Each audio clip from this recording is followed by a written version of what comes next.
यार ये बात तो आपने सुनी होगी कि डब्ल्यू कंपनी में जो चैंपियनशिप है फिलहाल के समय में, अगर हम देखें भाई साहब, जो चैंपियनशिप्स हैं, यानी कि नंबर 1 पर आती है अनडिस्प्यूटेड चैंपियनशिप जो कि कोडी रोड्स के पास है। उसके बाद आती है वर्ल्ड टाइटल, उसके बाद आता है intercontinental champion US championship, and उसके बाद आपको पता है new tag team championship launch हो चुकी है। उसके बाद वुमेन्स की चैंपियनशिप है। जो देखा जाए भाई साहब, डब्ल्यू कंपनी ने जो चैंपियनशिप का एक मटेरियल लॉन्च करा है, मैं तो कभी कभी सोचता हूँ भाई साहब इतनी ज़्यादा चैंपियनशिप इस कंपनी में है, समझ नहीं आता भाई साहब कितनी है। करीब 10-15 चैंपियनशिप है भाई। देखिए पहले के समय में क्या होता था, मैं आपको चीज़ें बताता हूँ। बहुत पहले लेके जाना चाहूँगा, जब वर्ल्ड हैवीवेट टाइटल आया था डब्ल्यू कंपनी के अंदर, उस समय WCW कंपनी का ही टाइटल था। लेकिन उसके बाद जब विंस मैकमैन ने WCW कंपनी को खरीद लिया था, उसके बाद जो वर्ल्ड टाइटल है वो डब्ल्यू कंपनी में आ गया था। आई थिंक रॉक ने पहली बार जीता था वो टाइटल, और हाँ उसके बाद चीज़ें चलती गई। लेकिन दोस्तों जब वर्ल्ड हैवीवेट चैंपियनशिप था ना, आप ये देख सकते हैं, जिसको हम कह रहे थे बिग गोल्ड बेल्ट, उस समय भाई ये जो चैंपियनशिप थी ना, इसने बवाल मचा दिया था कंपनी के अंदर भाई। सही बता रहा हूँ आपको, उस समय डब्ल्यू कंपनी के अंदर इस लेवल की चैंपियनशिप आज तक बनी ही नहीं थी भाई। ये WCW ने चैंपियनशिप बनाई थी, लेकिन भाई साहब जिस तरह से डब्ल्यू कंपनी के अंदर इसको रिस्पॉन्स मिला वो बहुत ज़्यादा ब्रिलियंट था भाई। फैंस ने इतनी ज़्यादा पसंद करी थी चैंपियनशिप की, फैंस भाई साहब कह रहे थे भाई क्या ले आए तुम। बिकॉज ट्रिपल एस ने, मुझे याद है ट्रिपल एस ने इसको होल्ड किया था बहुत अच्छे तरीके से। उसके बाद ट्रिपल एच वर्सेस बटिस्टा का मैच हुआ था रेसलमेनिया 21 के अंदर। हाँ उसमें जो बहुत इंटरेस्टिंग फैक्टर था भाई, बिकॉज उस मैच ने मेन इवेंट किया था रेसलमेनिया को। सोचो रेसलमेनिया 21 में डब्ल्यू चैंपियनशिप ने मेन इवेंट नहीं किया, बल्कि न्यूली टाइटल वर्ल्ड टाइटल ने मेन इवेंट किया था।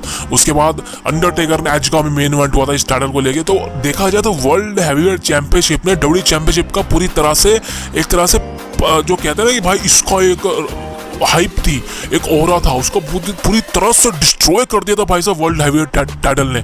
और सही में यार आप देख सकते हैं भाई साहब, this is a big gold belt. लेकिन उसके बाद क्या हुआ दोस्तों, हम देखते हैं कि ये टाइटल लंबा चला, अच्छी चला, लेकिन कुछ समय बाद जब आई थिंक रॉक ने चैंपियनशिप दोबारा से इंट्रोड्यूस करी थी, डब्ल्यू चैंपियनशिप 2013 में करी थी आई थिंक। हाँ जितना मेरे को याद है उस समय टीवी पर भाई साहब काफ़ी वक्त हो गया। 2013 में आई थिंक जब उसने CM पंक को हरा दिया था चेंबर में। उसके बाद उसने न्यूली लॉन्च करी थी चैंपियनशिप, दिखाई थी वो हटा के। तो वो नई जो चैंपियनशिप आई थी डब्ल्यू चैंपियनशिप, जिसमें बड़ा सा W लिखा हुआ था, आप देख सकते हैं यहाँ पर भाई साहब सारी गाड़ी पलट गई थी। यहाँ पर वर्ल्ड हैवीवेट चैंपियनशिप की ओरा को खत्म कर दिया गया था इस चैंपियनशिप में। बिकॉज नंबर 1 बात क्या थी, जो पहले डब्ल्यू चैंपियनशिप थी जो घूमती थी, सर्कुलेशन वाली थी, वो एक खिलौना सा लगती थी। आपको याद है CM पंक ने कितने समय तक होल्ड करके रखा था, 450 दिनों तक, वो अमेजिंग वो थी। उसी चैंपियनशिप की बात कर रहा हूँ मैं। एंड यहाँ पर जो डब्ल्यू चैंपियनशिप की नई लॉन्च हुई, इसने वर्ल्ड हैवीवेट टाइटल को खत्म कर दिया, पछाड़ दिया। उस समय भाई साहब ये चैंपियनशिप बहुत ज़्यादा बड़ी लगती थी वर्ल्ड टाइटल के आगे, बिकॉज वर्ल्ड टाइटल कहीं ना कहीं पुरानी हो गई थी, इसलिए चैंपियनशिप जो है अच्छी लगती थी वर्ल्ड टाइटल के आगे। उस वक्त को जॉन सीना ने जीता, फिर बहुत से सुपरस्टार आए।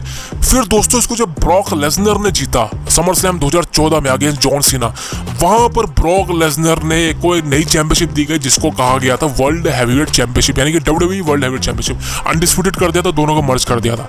उसके बाद दोस्तों कहानी पूरी पलट गई, डब्ल्यू कंपनी के अंदर एक ही टाइटल रह गया था। और सही कह रहा हूँ आपको यार भाई, एक ही टाइटल था, बहुत अच्छा लगता था। मुझे समझ नहीं आ रहा कि डब्ल्यू कंपनी ने 2 टाइटल क्यों ले लिए।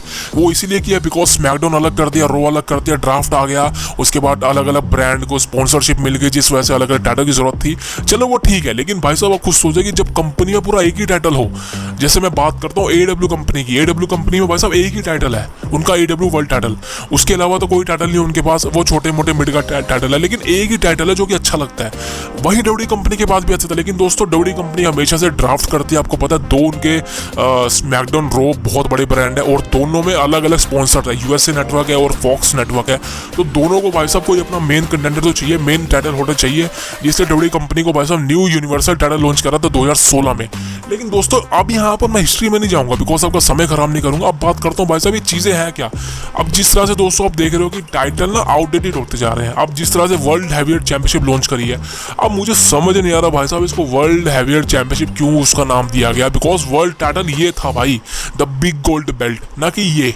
सो यार कहीं ना कहीं चैंपियनशिप को पूरी तरह से खत्म सा कर दिया गया है, चैंपियनशिप की रिंग तोड़ दी गई है। हाँ जो कोडी रोड्स के पास टाइटल है इस समय अनडिस्प्यूटेड टाइटल है, वो अच्छा लगता है, वो बड़ा सा गोल्ड है, अच्छा लगता है देखने में, सुंदर लगता है। लेकिन यार जो वर्ल्ड हैवीवेट टाइटल है ना, सेथ रॉलिंस के पास, मैंने कहा था Seth Rollins is the biggest star, but वहाँ वर्ल्ड टाइटल बहुत छोटा लगता था उसके ऊपर यार, because world title is a big gold belt जो पहले हुआ करती थी, लेकिन ये वो चीज़ नहीं है यार। तो डब्ल्यूडब्ल्यूई कंपनी ने ना भाई अपने टाइटल को आउटडेटेड कर दिया है और वो नए नए टाइटल लॉन्च करी जा रही है। अभी रॉ की टैग टीम चैंपियनशिप को लॉन्च किया, वो स्मैकडाउन में भी कर देगा मुझे पता है। अब यार ये डब्ल्यूडब्ल्यूई वर्ल्ड टाइटल ये समझना शीशा समझना नहीं आ रहा है मेरे को। लेकिन भाई साहब एक चीज़ अच्छी है कि यहाँ पर जो अनडिस्प्यूटेड टाइटल है ये अच्छा है। अब बहुत से लोग कह रहे हैं कि भाई साहब कोडी रोड्स इसको बदल देगा। अब एक कोडी रोड्स टाइटल को ना बदले, अपने कैरेक्टर को बदले भाई। कोडी रोड्स का टाइटल नहीं देखना हमें उसका कैरेक्टर देखना है जो बहुत बढ़िया बनाएगा।